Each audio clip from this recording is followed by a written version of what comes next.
अस्सलामु अलैकुम वरहमतुल्लाहि वबरकातुहू। नहमदुहु सल्ली अला रसूलिहिल करीम, अम्मा बाद।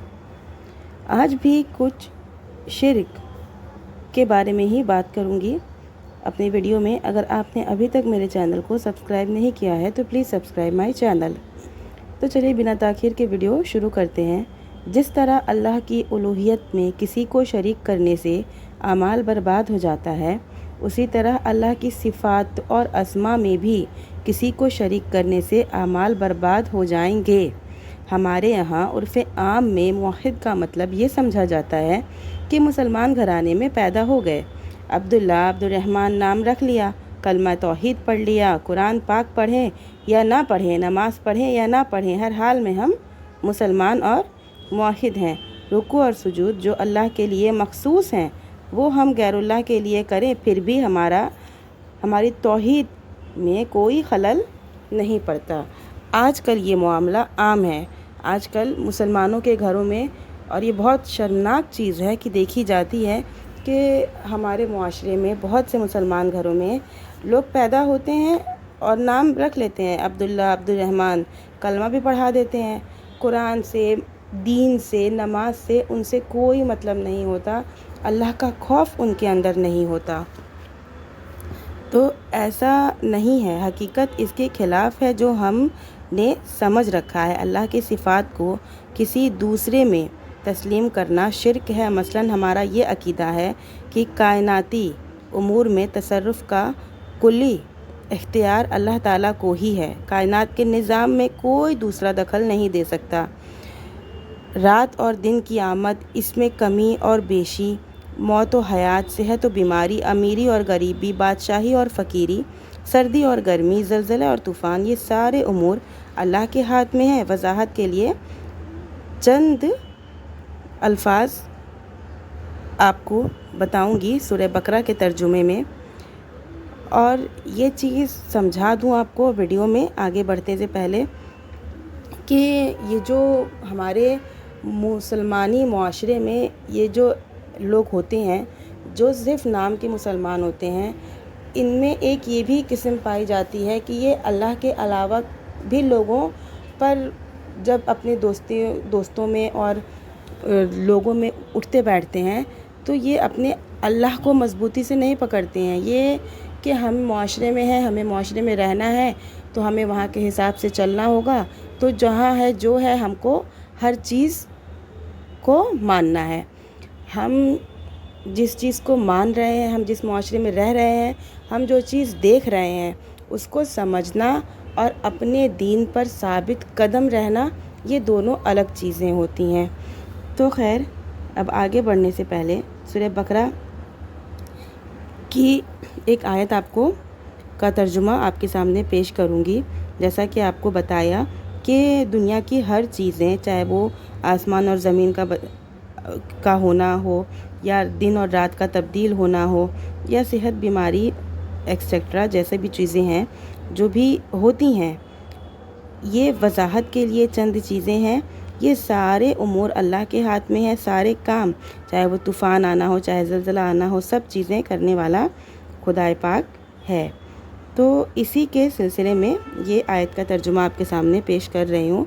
सूरह बकरा की आयत है, आसमानों और ज़मीनों की पैदाइश, रात और दिन की आमद, और फ़रख्त व लोगों की नफ़ा बख्श चीज़ों को लेकर कश्तियों का समुंदरों में चलना, और अल्लाह का आसमान से पानी उतारना, फिर इसके ज़रिए मुर्दा ज़मीनों को ज़िंदा करना और इसमें हर किस्म के जानवर को फैलाना, हवाओं का रुख बदलना, आसमान और ज़मीन के दरमियान बादल को मुसख्खर करना, ये सब कुदरत इलाही निशानियाँ अल्लाह की हैं इन लोगों के लिए जो अकल से काम लेते हैं।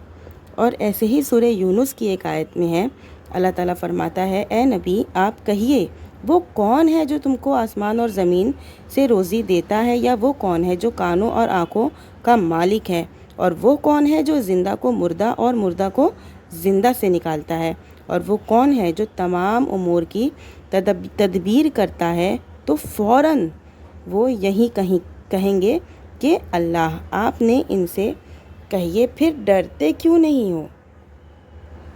ये दो आयतों का तर्जुमा आपको बताई हूँ। ان کے علاوہ سورہ انعام کی آیت نمبر 110 اور سورہ انفال کی آیت نمبر 63، سورہ توبہ کی آیت نمبر 27 اور ان کے علاوہ قرآن پاک کی بہت ساری آیت کی طرف آپ رجوع کریں تو معلوم ہوگا کہ کائنات کے امور تصرف کا اختیار صرف اللہ تعالیٰ کو حاصل ہے۔ اس کی اجازت کے بغیر نہ کوئی ذرہ اڑ سکتا ہے، نہ کوئی پتا ہل سکتا ہے۔ اللہ تعالیٰ نے کائنات کے امور میں تصرف کا اختیار اپنے کسی بندے کو نہیں دیا ہے، ولی ہو کہ نبی ہو۔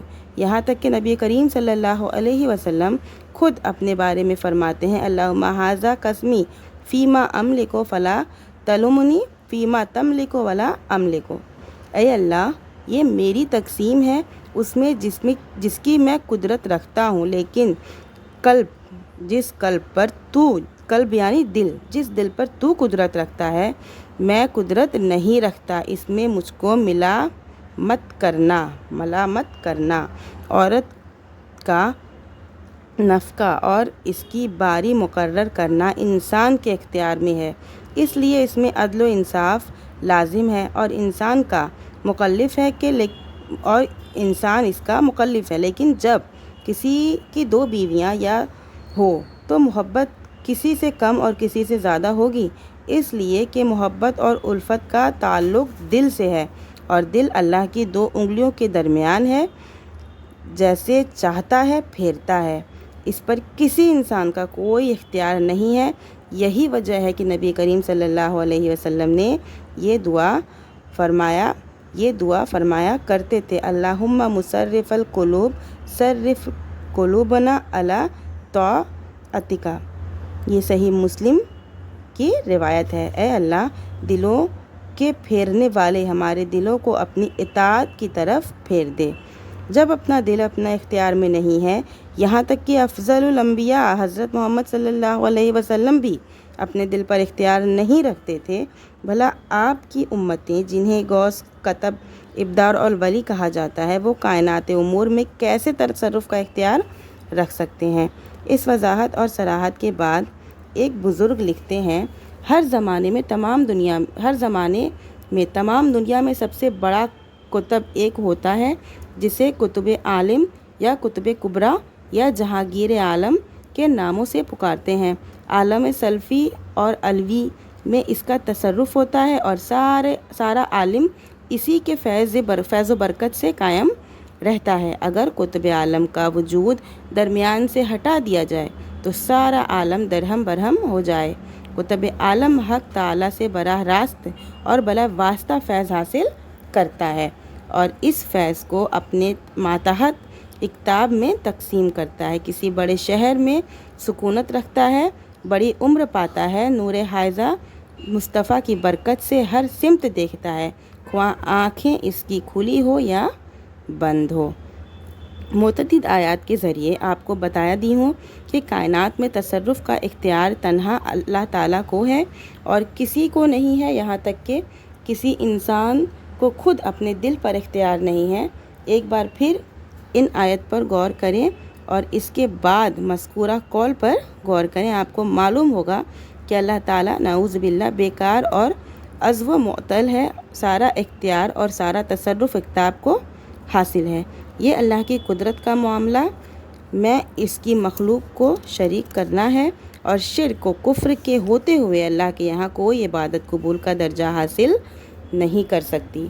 آدمی اپنی عبادت میں چاہے جتنی محنت اور مشقت اٹھائے، اس کی ساری عبادت عکارت اور برباد ہو جائے گی اگر وہ شرک اور کفر کرتا ہے تو اپنے آپ کو ہمیشہ شرک جیسے گناہ سے اور کفر جیسے گناہ سے ہم سب کو بچانا ہے۔